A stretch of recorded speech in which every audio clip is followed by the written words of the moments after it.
الحمدللہ رب العالمین والصلاة والسلام علی سید الانبیاء والمرسلین وعلی آلہ واصحابہ اجمعین۔ میں مولوی صدیق اکبر یوٹیوب چینل اسرا ٹی وی سے۔ مورخ ملت حضرت مولانا سید محمد میاں رحمہ اللہ۔ حضرت مولانا سید محمد میاں رحمہ اللہ کو ہمارے بعض دوستوں نے سید الملت لکھنا شروع کیا ہے۔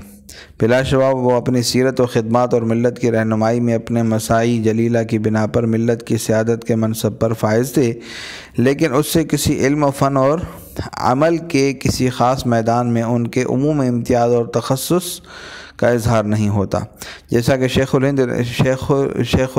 الاسلام مجاہد ملت یا فدائے ملت کے خطابات سے بر اعظم ہند پاکستان کی قومی تاریخ کی ایک عظیم رہنما شخصیت، ملت اسلامیہ کے ایک بزرگ اور دینی و علمی فضیلتوں کی حامل شخصیت، ملت اسلامیہ کی ایک صاحب عظیمت اور خدمت گزار و جانثار شخصیت، اور آخر الذکر سے ذوق خدمت ملت کے پیکر خاکی کا تصور پیدا ہوتا ہے۔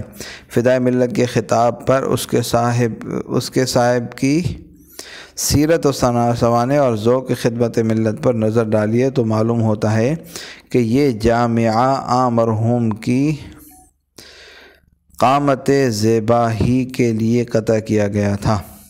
ہمارے ممدوح مولانا سید محمد میاں رحمۃ اللہ علیہ کی پوری زندگی ملت کی خدمت اور علم و عمل کے میدانوں میں مسلمانوں کی رہنمائی اور ان کی تعلیم و تربیت کے سر و سامان کی فکر و سعی میں گزری تھی۔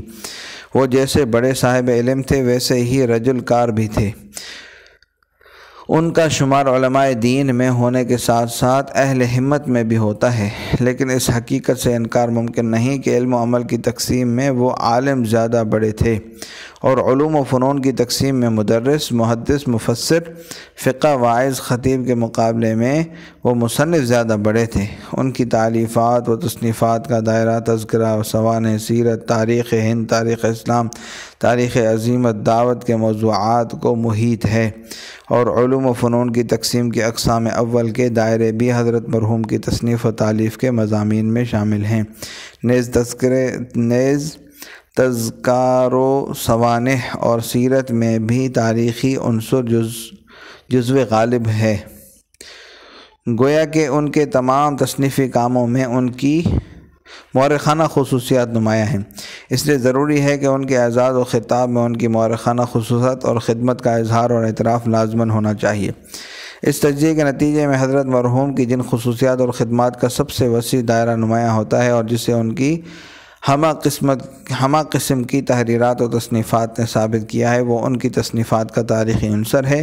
ان کا یہ تخصص اس امر کا متقاضی ہے کہ اس کا اعتراف کیا جائے اور انہیں کسی ایسے لقب سے ملقب اور ایسے خطاب سے مخاطب کیا جائے جس میں ان کے اس تخصص کا اظہار بھی ہو۔ مورخ ملت کی ترکیب ان کی اس خصوصیات و خدمت کے اعتراف اور احترام کی صحیح ترجمانی کرتی ہیں۔ الحمدللہ میں نے حضرت مخددی کی خصوصیات علمی و عملی کو سمجھنے میں غلطی نہیں کی، اور نہ اس کے اعتراف کے اظہار میں میرے قلم نے کوتاہی کی۔ حضرت مرحوم کے لیے مورخ ملت کے اعزازی و تکریمی جملے کا اختیار اور اس کا التزام میری اسی فکر اور حقیقت کا غماز ہے۔ ابو سلمان شاہ جہاں پوری۔ وصلی اللہ تعالی علی حبیبی سیدنا محمد وعلی آلہ واصحابہ اجمعین برحمتک یا ارحم الراحمین۔ بحمدہ تعالی یہ کتاب مکمل ہو گئی۔ السلام علیکم ورحمۃ اللہ وبرکاتہ۔